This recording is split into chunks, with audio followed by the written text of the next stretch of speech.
ეს კადრები ერთ-ერთ მიწისქვეშა სამხედრო ობიექტშია გადაღებული. როგორც არმიაში აცხადებენ, უკრაინის თავდაცვის სამინისტრომ ნამდვილი ქალაქები გააშენა მიწისქვეშ. მიწისქვეშა ამ საწვრთნელ ცენტრში უკრაინელი სამხედროები დრონებით მომზადებას გადიან. ადგილმდებარეობა გასაიდუმლოებულია. ამ გადაწყვეტილების მიზეზი მარტივია: უსაფრთხოება დაცული უნდა იყოს. თუ რა მნიშვნელობა აქვს წვრთნების აქ ჩატარებას, ვფიქრობ, ყველასთვის ნათელია. იმიტომ რომ ახლა ქვეყანაში ომია და საშიშია გარეთყოფნა. თუ ღია სივრცეში ხარ, შესაძლოა შაჰიდების თავდასხმის ქვეშ მოხვდე. ჩვენ მაქსიმალურად უდაუმზრუნველყოთ პირადი შემადგენლობის უსაფრთხოება. თუ მოულოდნელი საჰაერო განგაში გამოცხადდება, მოგვიწევს აღჭურვილობის სხვა მასალების შენახვა. ამისთვის ზედმეტი მოძრაობაა საჭირო. ეს ყველაფერი თავშესაფარში უნდა გადავიტანოთ და ხელახლა გავშალოთ. აზრს მოკლებულია აქეთ იგი ცირბილი, ამიტომაც მეცადინეობებს თავიდანვე თავშესაფარში ვატარებთ.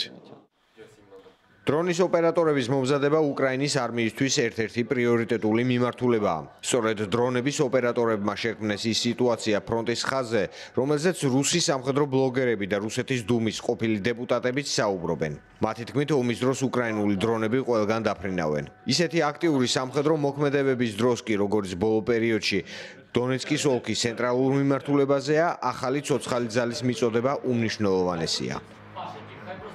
თუ ერთ ადგილზედ გახარ და არ ვითარდები, დეგრადაციას განიცდი. ინოვაციები ჩნდება, ყველაფერი მარტივად აღარ არის. რადიოელექტრონული ბრძოლის საშუალებები უკვე ჩვეულებრივი ამბავია. მუდმივად იცვლება რაღაც, ემატება ახალი პლატფორმები.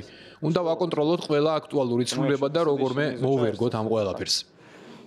ომის შემსწავლელი ინსტიტუტის ანგარიშის მიხედვით მას შემდეგ, რაც სახმელეთო თავდასხმებით რუსეთის სასურველ შედეგებს ვერ აღწევს, მოსკოვი ცდილობს გაზარდოს საჰაერო შტურმები უკრაინის თავდაცვის შესაძლებლობებზე.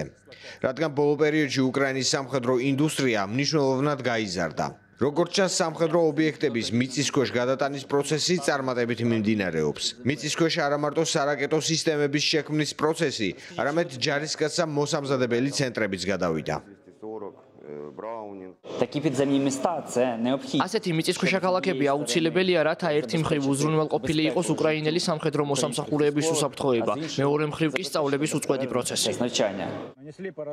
უკრაინის შეიარაღებული ძალების გენერალური შტაბის მონაცემებით ერთ დღეში რუსეთის საოკუპაციო არმიამ 104 მართვადი ავიაბომბით მიიტანა იერიში უკრაინაზე. კრემლმა ასევე გამოიყენა 74 შემტევი დრონი, ბალისტიკური და სხვა ტიპის რაკეტა.